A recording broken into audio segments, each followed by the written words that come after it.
ఇక్కడ ఇంకొక important news వచ్చింది. ఇక బాల్క సుమన్ కోసం సెర్చింగ్ అట. నిన్న సీఎం మీద కొన్ని అంటే పరుషమైనటువంటి కామెంట్లు చేసిర్రు. చెప్పు చూయించిర్రు సీఎంకు చెప్పుతో కొడతామని. అది పెద్ద దుమారం లేపింది. ఈరోజు కాంగ్రెస్ వాళ్ళు కూడా అంతా మొత్తం రాష్ట్ర వ్యాప్తంగా ధర్నాలు చేసిర్రు. సుమన్ శివయాత్రలు, దిష్టిబొమ్మ దగ్ధాలు, చెప్పుల దండలు చాలా ఎన్నో ప్రోగ్రామ్స్ అయినాయి. చాలామంది కాంగ్రెస్ వాళ్ళు కూడా సుమన్‌కు వార్నింగ్ ఇచ్చినట్టున్నది. మరి ఈ నేపథ్యంలో సీఎం మీద అటువంటి కామెంట్స్ చేసినటువంటి సుమన్ ఇక అసలు కనిపించట్లేదట. తప్పించుకొని తిరుగుతున్న మాజీ ఎమ్మెల్యే కేసు నమోదు కావడంతో ఇవాళ ఆగమాగం. నిన్ననేమో నేటుకొచ్చినట్లు తిట్ల దండకం అందుకున్నాడు. ఈరోజు కేసుతోటి ఆగమాగం అయితుండు.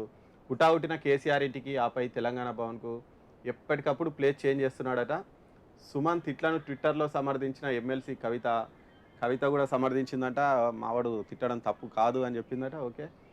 కేసు నమోదు చేయడం ప్రజాస్వామ్యానికి గొడ్డలి పెట్టు అని ట్వీటు. పలుచోట్ల కాంగ్రెస్ ఆధ్వర్యంలో బాల్క సుమన్ దిష్టిబొమ్మలు దగ్ధం అని కూడా చెప్పారట. కేసు కూడా పెట్టొద్దట. సీఎంను తిట్టినా కేసు పెట్టొద్దట. మరి లాస్ట్ గవర్నమెంట్‌లో కూడా మీరు అలాగే చేశారా కవిత మేడం? మీ సీఎంను తిడితే ఒక్క కేసు కూడా అసలు ఏం పెట్టలేదా? ఎవరు పడితే వాళ్ళు తిడితే కూడా మీరేమనలేదా? చెప్పులు చూపించినా ఏమనలేదా? మీకో న్యాయం, వీళ్ళకో న్యాయం ఉండదు. కేసు పెడతారు ఖచ్చితంగా. ఎవరెవరు కంప్లెయింట్ ఇస్తారు పెడతారు. మీ ప్రభుత్వ హయాంలో ఏమేం జరిగినాయో ఒక్కసారి గుర్తుకు తెచ్చుకోండి. ఎందుకంటే పెద్ద టైం కూడా కాలేదు. ఓన్లీ 2 మంత్సే అయింది కదా! ఇప్పటికి అంత షార్ట్ టైంలో మనం మర్చిపోయేది ఏముండదు. మీకు అన్నీ గుర్తుకే ఉంటాయి కాబట్టి ఒకసారి రివైండ్ చేసుకోండి అని కాంగ్రెస్ వాళ్ళు చెప్తున్నారు. ఇక చెన్నూరు మాజీ ఎమ్మెల్యే సుమన్ కోసం పోలీసులు వెతుకుతున్నారు. అయితే పోలీసులకు చిక్కకుండా ఆయన ఎప్పటికప్పుడు ప్లేస్ మారుస్తున్నారట. నిన్న మంచిర్యాలలో జరిగినటువంటి బీఆర్ఎస్ కార్యకర్తల సమావేశంలో మాజీ ఎమ్మెల్యే బాల్క సుమన్ మొత్తం నోరు పారేసుకున్నటువంటి విషయం తెలిసిందే. 1,00,000 మంది ఉన్నాం, పండబెట్టి తొక్కుతామంటూ కామెంట్ చేశారు. ముఖ్యమంత్రి రేవంత్ రెడ్డికి చెప్పు కూడా చూయించారు. సీరియస్‌గా తీసుకున్నటువంటి మంచిర్యాల కాంగ్రెస్ నేతలు పోలీసులకు ఫిర్యాదు చేశారు. ఈ సుమన్ మీద ఐపీసీ 294బి, 504, 506 సెక్షన్ల కింద ఇక పోలీస్ స్టేషన్‌లో కేసు నమోదయిందట. ఈ విషయం తెలియడంతో సుమన్ హుటాహుటిన హైదరాబాద్ వచ్చారట. ముందుగా మాజీ సీఎం కేసీఆర్ ఇంటికెళ్లారట. ఆ తర్వాత తెలంగాణ భవన్‌కొచ్చారు. అక్కడి నుంచి ఎక్కడికెళ్ళాడో తెలియని పరిస్థితి అట. మంచిర్యాలతో పాటు రాష్ట్రంలోని పలు పోలీస్ స్టేషన్‌లలో బాల్క సుమన్ మీద ఫిర్యాదులొచ్చాయి అని గూడా అన్నారు. ఇక మొత్తానికైతే సుమన్ మీద కేసు నమోదయింది. ఆయన కనిపించకుండా పోయాడు అని ఒక న్యూస్ అయితే పబ్లిష్ అయింది. నిన్న తిట్టాడు. తిట్టిన తర్వాత కేసులు నమోదైనాయి. ఇమ్మీడియేట్‌గా ఆయన హైదరాబాద్ వచ్చారట. కేసీఆర్ ఇంటికెళ్లారట. అక్కడి నుంచి తెలంగాణ భవన్ వచ్చారట. మరి తెలంగాణ భవన్ నుంచి ఎక్కడికెళ్లారో పోలీసులకు కూడా తెలియడం లేదట. మరి సుమన్‌ని అరెస్ట్ చేస్తారా? అరెస్ట్ చేస్తే మరి ఆయన ఈ నెక్స్ట్ ఎలాంటి పరిణామాలు పోవాల్సి వస్తుంది అనేది చూడాలి.